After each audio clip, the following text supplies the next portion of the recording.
Welfare start అయ్యి అప్పటికి 3 నెలలు అయింది. అంతా కరెక్ట్గా జరుగుతున్న సమయంలో కోవిడ్ సెకండ్ ఎవరు మర్చిపోలేని పీరియడ్ అండి ఇది లైఫ్లో. మా నియర్ అండ్ డియర్, మా ఫ్రెండ్స్, ఫ్యామిలీ రోజుకు ఒక బ్యాడ్ న్యూస్ అయితే వినాల్సి వచ్చింది. సో ఇలాంటి టైంలో వెల్ఫేర్ నుంచి మనం అలాంటి యాక్టివిటీస్ చేయొచ్చని ఆలోచిస్తుంది. మేము ఎక్కువ అబ్జర్వ్ చేసింది ఏంటంటే ఇంట్లో ఇరుక్కుపోయి స్ట్రక్ అయిపోయి, సో వాళ్ళు క్వారంటైన్గా ఉండాల్సిన టైంలో ఇంట్లో స్ట్రక్ అయిపోయి, అదే టైంలో మెడిసిన్స్ లేక, ఫుడ్ లేక ఇబ్బంది పడుతున్న ఓల్డ్ పేరెంట్స్ అవ్వచ్చు, ఓల్డ్ పీపుల్ అవ్వచ్చు, లేకపోతే ఎఫెక్ట్ అయిన వాళ్ళు అవ్వచ్చు, వీళ్ళకి ఫుడ్ డొనేట్ చేయడం, మెడిసిన్ ఇవ్వడం అనేది ఎవరు అంత రిస్క్ చేసి ముందుకు రారు.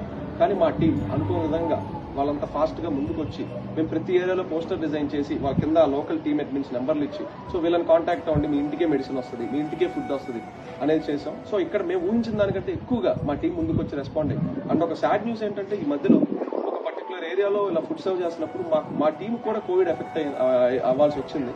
సో ఇది చాలా బాధైన విషయం. ఇంకోటి పోతే మెడిసిన్ షార్టేజ్, రెమ్డెసివిర్ లాంటి చాలా మెడిసిన్స్ అప్పుడు రిక్వైర్మెంట్ వచ్చేసింది, దొరకలేదు. అండ్ కొన్ని ఫార్మా స్టోర్స్ మేము హైదరాబాద్లో రీచ్ అయ్యాం. సో వాళ్ళకు మేము టైఅప్ చేసుకొని, సో పర్టికులర్గా మా సైడ్ నుంచి ఇలా కొన్ని కాంటాక్ట్స్ వస్తే ఇలా డిస్కౌంట్స్ వచ్చేలాగా చేయడం. సో కోవిడ్ సెకండ్ వేవ్ అనేది ఒక పీడకల, కానీ అదే టైంలో మా టీం అసలైన స్ట్రెంత్, వాళ్ళ బలం తెలిసింది. సో ఆ పీరియడ్ని అయితే అసలు మర్చిపోలేమండి. అక్కడే మా టీం అసలైన స్ట్రెంత్ బయటకు వచ్చింది. తద్వారా మనుషులకు సహాయపడాలనే విషయం కూడా అక్కడే తెలుసుకున్నాం.